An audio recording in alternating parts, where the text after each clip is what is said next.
ये सवाल पूछता है बिहार कि उनकी जुबान उस समय क्यों नहीं खुलती है। क्या 15 साल का पुराना कर्जा जो हमने भाजपा लोजपा जदयू के नेताओं को दिया था, जो बिहार की मिट्टी से 39 सांसद जीत के जाने के बाद ये सांसद लोकसभा में राज्यसभा में सवाल नहीं उठाते, ऐसे समय सवाल उठता है कि क्यों हम फिर से दोबारा इन नेताओं को वोट दें। जो प्रधानमंत्री जी कहते थे डबल इंजन की सरकार, बिहार की जनता ने ट्रिपल इंजन की सरकार दी, तीनों इंजन फेल।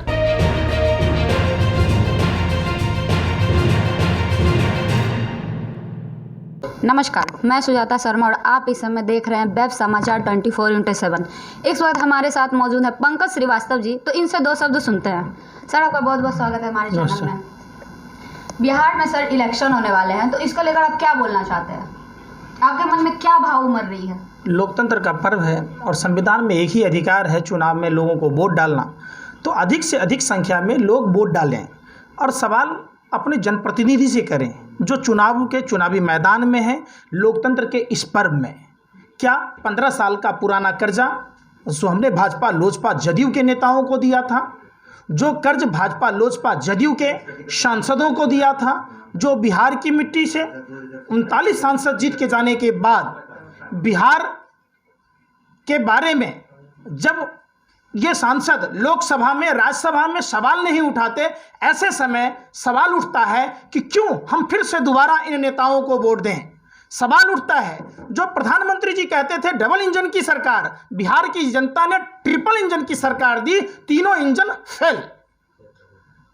अब सवाल उठता है कि बिहार में जब चुनाव का समय है, बाढ़ की विभीषिका से बिहार के लोग लगातार हर साल प्रभावित होते हैं, तो ये भाजपा के तमाम नेता, आरएसएस के नेता जो अनर्गल बयान के देते हैं, तो ये बाढ़ समस्या की बात क्यों नहीं करते?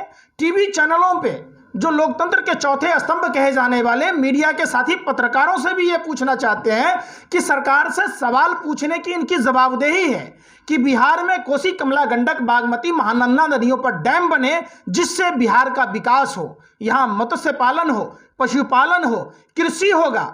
और दूसरी बात, जिस किशनगंज से शहनवाज हुसैन को राष्ट्रीय नेता बनाया, उस किशनगंज में जब अलीगढ़ मुस्लिम यूनिवर्सिटी का शाखा खुला तो राजनीतिक रंजिश के कारण उसका फंडिंग रोक दिया गया।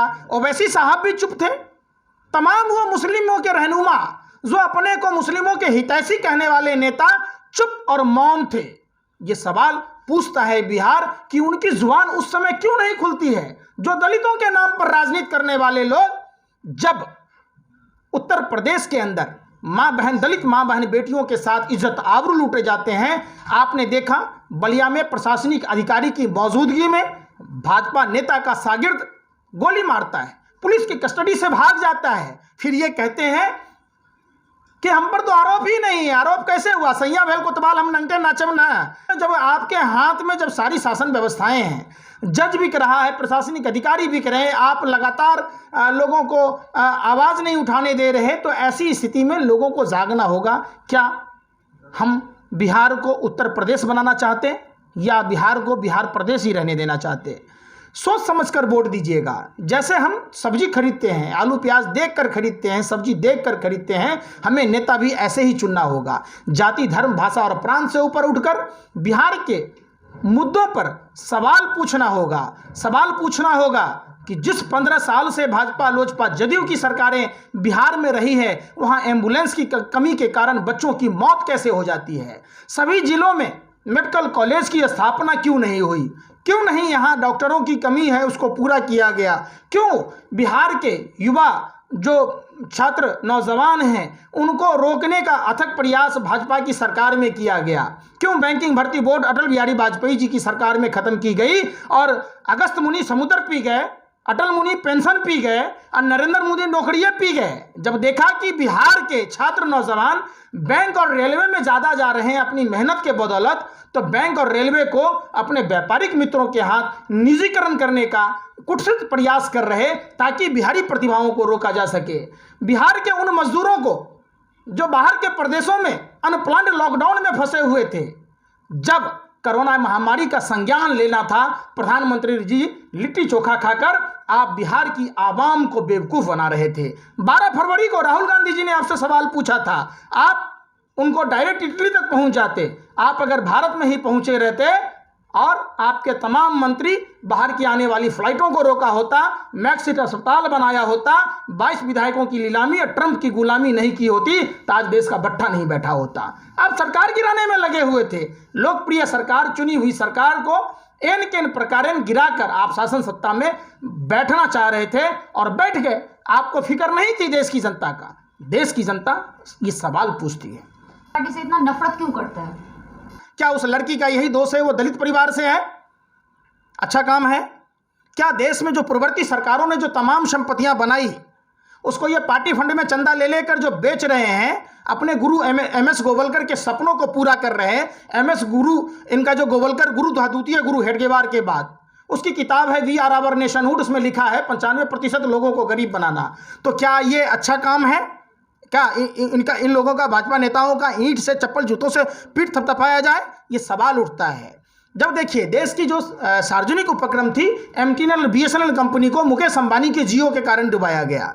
जब मुकेश अंबानी जी की रिलायंस पेट्रोलियम को प्रमोट करने के लिए भारत पेट्रोलियम को डुबाया जाता है, जब रिलायंस एनर्जी को प्रमोट करना होता है तो यहाँ एनटीपीसी एनएचपीसी पर हमला किया जाता है। आपने देखा गुजरात जीएसपीसी जो गुजरात की कंपनी है उसको ओएनजीसी टेक ओवर करती है। 20,000 करोड़ रुपए का घोटाला के खिलाफ, आरबीआई के खिलाफ पहली बार भाजपा की सरकार सुप्रीम कोर्ट में गई अडानी को बचाने के लिए। ये अंबानी और अडानी के दलाल बनकर रह गई है, ये पौने 2 आंख वाला के दलाल बन के रह गए हैं। तो ये सवाल उठता है, जिस नौसेना के विरोध के बावजूद गौतम अडानी को नौसेना का कॉन्ट्रैक्ट दे दिया जाता है। Rafale HAL Hindustan aeronautics limited को डुबोकर रिलायंस डिफेंस को प्रमोट किया जाता है, जिसमें हमें 126 जहाज लेने थे राफेल के और उनसे तकनीकी वो लेना था, उसमें 5 में ही खुश हो गए। तो ये क्या दलाली नहीं है? क्या प्रधानमंत्री इस बात से खुश होगा? प्रधानमंत्री जी बिहार चुनाव को देखते हुए वहाँ चाइना की ज़मीन पर कहते हैं कि चाइना ने कोई ज़मीन कैप्चर ही नहीं किया। ये हर बात में झूठ बोलते हैं, नंदू मेला बंधु। कभी कहते हैं राजा बाबू बनना चाहता, कभी कहते हैं मैं इंजीनियर बनना चाहता, कभी कहते हैं साइंटिस्ट बनना चाहते। ये संजोग से किन्नर की सभा में नहीं गए, नहीं तो कह देते, हर बात में ताली पीटते रहते हैं। ये लॉजिक क्या है? आप मन की बात कह कह के जितने पैसे खर्च कर रहे हैं, देश में खर्च किया होता, जिलों में खर्च किया होता, गाँव में खर्च किया होता। प्रधानमंत्री जी कहते थे 70 साल का हिसाब देना चाहिए सरकारों को। तो क्या पीएम केयर फंड में जितने पैसे आए, भारतीय रेल ने 151 करोड़ रुपए दिए थे, टाटा ने 1000 से अधिक करोड़ रुपए दिए थे, तो क्या आपको हिसाब नहीं देने चाहिए? क्या उन मजदूरों को सड़कों पर मरने देना चाहिए? 55 डिग्री धूप में पैदल मजदूर मर रहे थे, उनकी हवाई चप्पल तक छीनी गई, लोग पैदल आ रहे थे, जबकि प्रधानमंत्री कह रहे थे हवाई चप्पल वालों को हवाई यात्रा कराई जाएगी। बुलेट ट्रेन का सपना दिखाया गया, ट्रेनों को बुलेट बना दिया इन्होंने, प्लेटफॉर्में बेच दी, स्टेशन बेच दिया, ट्रेनें बेच दी, एयर इंडिया बेच दिया। बचा क्या है? ये तो भारत माँ की आंचल में झांक कर देख रहे हैं। ये उस कार चालक की तरह है, कार का चक्का बेच दिया, स्टीयरिंग बेच दी, छत बेच दी, सीट बेच दी, कहते हैं कार नहीं बिकने दूंगा। तब बचा क्या है ये तो बताओ? किस बात का आप अच्छाई कहते हैं? एक कृषि सेक्टर बचा हुआ था। बिहार की धरती से महात्मा गांधी राष्ट्रपिता ने 103 साल पहले आंदोलन किया था और ठेका प्रथा को खत्म किया था। जब Mukesh Ambani big market take over करता है, जब गौतम अडानी गौतम एग्रो लिमिटेड खोलता है और पौने 2 आंख वाला बाबा रामदेव को बड़ा व्यापारी साबित करने के लिए इन्होंने नई कृषि नीति लाया, जो अपन उसका एमएसपी जब ये खत्म हो जाएगी तो मूल्य निर्धारण कौन करेगा? आपने देखा था 2006 में बिहार सरकार एपीएमसी लागू किया था, किसानों की हालत बद से बदतर हो गई। तो ये पूरे देश के किसानों को, किसी को छोड़ा तो बताइए। नोटबंदी से देश की अर्थव्यवस्था की कमर तोड़ दी, जीएसटी से व्यापारी भाइयों की कमर तोड़ दी, ये नई किताब शिक्षा नीति लाकर शिक्षा माफियाओं को मजबूती दिया, यहाँ के शिक्षण संस्थानों को कमजोर करने का काम किया। जब ये 15 साल से शासन सत्ता में थे और बिहार को विशेष राज्य की दर्जा देने की बात थी, तो भाजपा के वो 39 सांसद कभी क्यों नहीं बात किए? भाजपा लोजपा जदयू की सरकार थी, क्यों नहीं पटना विश्वविद्यालय को केंद्रीय विश्वविद्यालय का दर्जा दिया गया? क्यों नहीं बिहार के सभी जिलों में अस्पताल खोले गए? बिहार में बाढ़ समस्या के निदान की बात की गई? क्यों नहीं 5 आदर्श गांव हर सांसद को बनाने की बात थी, तो क्यों नहीं बनाए गए? 100 स्मार्ट सिटी की बात थी, किसानों की आय दोगुनी करने की बात थी, तो डीजल पेट्रोल पर दाम कम कर दिया होता।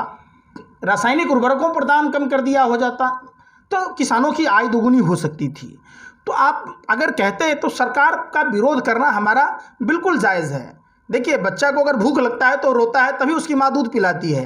हम चूँकि बिहार में जन्म लिए, बिहार की मिट्टी से हमारा नाता है, हम भी बिहारी समाज से हैं, तो क्या हमारे यहाँ के लोग जब बाहर के स्टेटों में, गुजरात जैसे राज्यों में मार खाते हैं, किसके कारण? देश की गलत राजनीति के कारण। हमारा भी देश के टैक्स में, देश में हिस्सेदारी है। जब हमारे राज्य से टैक्स वसूले जाते हैं तो इंफ्रास्ट्रक्चर पर हमारे यहाँ काम करना चाहिए। क्यों नहीं खर्च किए जाते? क्यों नहीं डेवलप किया जाता है? पूरी पटना कमिश्नरी के बरोबर हिमाचल प्रदेश है। आप वहाँ का शैक्षणिक इंस्टीट्यूटों की स्थिति देखिए, कोटा में देखिए, तो हमारे यहाँ के छात्र नौजवान जो गरीब मजदूर कमा के अपने बच्चों को पढ़ाते हैं, बाहर के राज्यों में जाते हैं और बाहर के राज्यों में माँ बहन की गाली सुनते हैं, मार भी खाते हैं, और फिर हमारे साथ सौतेला व्यवहार क्यों किया जाता है? हम भी हिंदुस्तान में हैं, हिंदुस्तान गवर्नमेंट को हमने टैक्स दिया, तो सरकारों को हमारे बारे में सोचना चाहिए। ये लोग एक्चुअली करते क्या हैं? जाति, धर्म, भाषा और प्रांत के नाम पर नफरत का जहर घोलते। ये वही लोग हैं जो अंग्रेजों के दलाल और मुखबिर हुआ करते थे। ये सावरकर के लोग हैं, ये गोडसे के लोग हैं, ये महात्मा गांधी के विचारों पर कभी नहीं चल सकते। बिहार में तो आपने देखा है कि काफ़ी सारी पार्टियां हैं, लोजपा, रालोजपा, भाजपा, जेडीयू, आरजेडी, काफ़ी सारी पार्टियां हैं।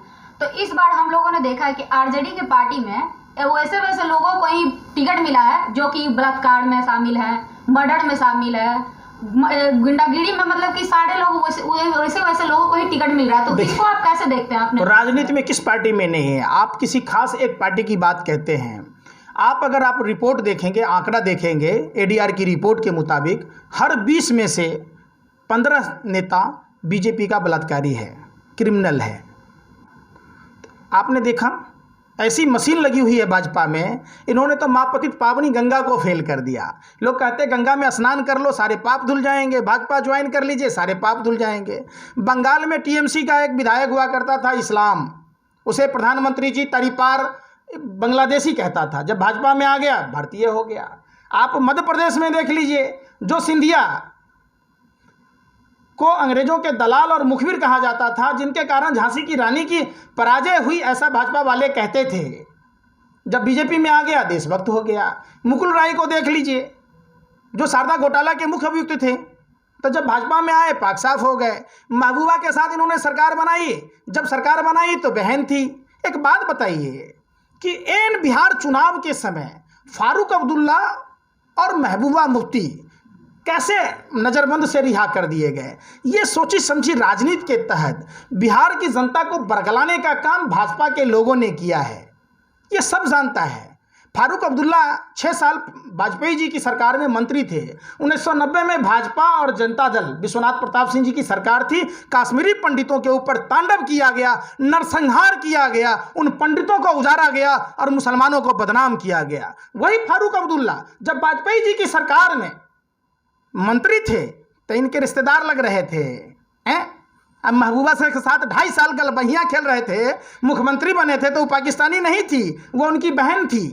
ये वही लोग हैं जो दिल्ली चुनाव में देखे होंगे आप, शाहीन बाग के आंदोलन के समय जो ये लोग कहते थे कि शाहीन बाग में जो बैठे हुए मौलाना हैं देश के गद्दार हैं। देश के वित्त राज्य मंत्री अनुराग ठाकुर का नारा था गोली मारो। जब भाजपा में आ गए तो भाजपा वाले की जीजा हो गए। जो महिलाएं वहाँ बैठी थी उनको अपभ्रंश कहा गया, बेशा तक कहा गया। जब वो भाजपा में आ गए तो भाजपा वालों की बहन हो गई। ये हिंदू मुसलमान का ठीकरा देश में फोड़ते हैं। भाजपा नेता अपना दामाद ढूंढने मुसलमानों के बीच जाते हैं। कपिल मिश्रा अपनी बहन की शादी मुसलमानों से किया। तो देश में देश के लोगों को समझना होगा, हमें जाति, धर्म, भाषा और प्रांत से ऊपर उठना होगा। इन जालिम दरिंदे नेताओं से दूर रहकर अपने हक की बात करनी होगी। ये लोकतंत्र का पर्व है, चुनाव का समय है, सभी राजनीतिक पार्टी के लोग आएंगे। आपने देखा होगा बिहार, हम लोग दिल्ली से पदयात्रा कराए सिर्फ इस बात से, सरकार से सवाल पूछने। आपने कहा कि राजनीतिक विचारधारा के लिए हम नहीं आए, हम चूंकि बिहार में जन्म लिए। हम 2019 में 23 जून को जंतर मंतर पर धरना प्रदर्शन किया था। माननीय प्रधानमंत्री, माननीय राष्ट्रपति, जल संसाधन मंत्री, बिहार के मुख्यमंत्री, बिहार के राज्यपाल को ज्ञापन दिया था कि बिहार में नदियों पर डैम बने। आज कितने दिन हो गए? साल से ज़्यादा हो गए, किसी ने आज तक रिप्लाई नहीं दिया। एक बात बताइए, गरीब जनता के टैक्स के पैसों से ये सांसद विधायक वेतन भत्ता लेते हैं, राज्यपाल राष्ट्रपति सारे लेते हैं, तो क्यों नहीं बिहार के जनता के बारे में सोचा जाता है? जो सुशील मोदी पहले कहता था हम तो असमर्थ हैं मजदूरों को लाने में, हैं, अब मोदी जी अपने लिए 8500 करोड़ रुपया का फ्लाइट लेंगे। बाप मरा अंधेरे में, बेटा के नाम पावर हाउस। कहते हैं हमारी माँ चौका बर्तन कर रही थी, हम तो गरीब के बेटा हैं, हम तो फक्कर फकीर हैं, तो ये ऐसा फकीर तो भगवान सबको दे। 8500 करोड़ रुपया के फ्लाइट पर चढ़ते हैं, 10 लाख का सूट पहनते हैं, 5 लाख का बूट पहनते हैं, 1.5 लाख की घड़ी या 1.5 लाख का चश्मा, फिर आते हैं कहते हैं भाइयों बहनों मित्रों, जो बात बोलते हैं ये सलमान खान की, तो अपने आप को सलमान खान समझते हैं। जो कहते हैं वो डिफिनेट नहीं करते। एक भी बात बता दीजिए कि नरेंद्र मोदी जी ने जो बोला हो और वो काम किया हो। तो ये चीज़ें हैं, जनता को समझना होगा, ये विदेशी शक्तियों के हाथों के लोग हैं। एक बात बताइए, देश के राष्ट्रीय सुरक्षा सलाहकार का बेटा पाकिस्तान में धंधा करता है, देश के मीडिया जो अर्नब गोस्वामी जैसे पत्रकार हैं, जी न्यूज़, पाकिस्तानी एंकर को डिबेट में बुला के बैठाता है, तो क्या वो राष्ट्रद्रोही नहीं है? देश का आदमी पाकिस्तान में किसी से बात नहीं कर सकता, किसी का फ़ोन आ गया उसकी जांच होगी, तो इनको क्यों नहीं जांच हो रही भाई? स्वामी विवेकानंद इंटरनेशनल फाउंडेशन किसका है? उसमें जो बाहर के देशों से पैसे आ रहे हैं किस बात का आता है? कोई देश में आपको कोई 10 रुपया देता है क्या फ्री में? तो अजीत डोभाल की संस्था स्वामी विवेकानंद इंटरनेशनल फाउंडेशन, जिसका मुख्यालय चाणक्यपुरी में है, उसके खातों की जांच होनी चाहिए। देश के उन दलाल मीडिया के पत्रकारों का खाता जांच होना चाहिए जो जबरन तबलीगी जमात में मुसलमानों को बदनाम कर रहे थे। हम तबलीगी जमात के लोगों से माफ़ी मांगते हैं कि हमारे देश में आपको इतनी जुल्म और दरिंदगी का सामना करना पड़ा। आप दिल्ली दंगा में देख लीजिए कौन लोग थे, प्रधानमंत्री, गृह मंत्री, राष्ट्रपति, देश के तमाम संवैधानिक संस्थाओं के लोग बैठे हैं, उनके पैर तले जमीन खिसक गई, दिल्ली को जलाया गया। कौन लोग थे जो आपस में एक दूसरे का घर फूंक रहे थे? इसकी जांच कौन करेगा? जिस जज ने परवेश साहिब सिंह वर्मा, अनुराग ठाकुर, कपिल मिश्रा पर एफआईआर दर्ज करने की बात की, वो जज रातों रात ट्रांसफर कर दिया गया। आपने देखा होगा जो तरीपार गृह मंत्री पर जो सीबीआई अधिकारी, अभी उसकी लवारिस स्थिति में मौत हो जाती है, आत्महत्या करार दिया जाता है। जो जज लोया तरीपार गृह मंत्री पर सजा देने की बात कहता है, संदिग्ध परिस्थितियों में मौत हो जाती है। जो बरी करता है वो सीबीसी में चेयरमैन बना दिया जाता है। ये देश में चल रहा है। देश में अपने चहेतों को बड़े बड़े आईएएस आईपीएस इतने जो लॉबी हैं उनको सरकार बनाती है और सारे घटनाक्रम पर पर्दा ढकती है।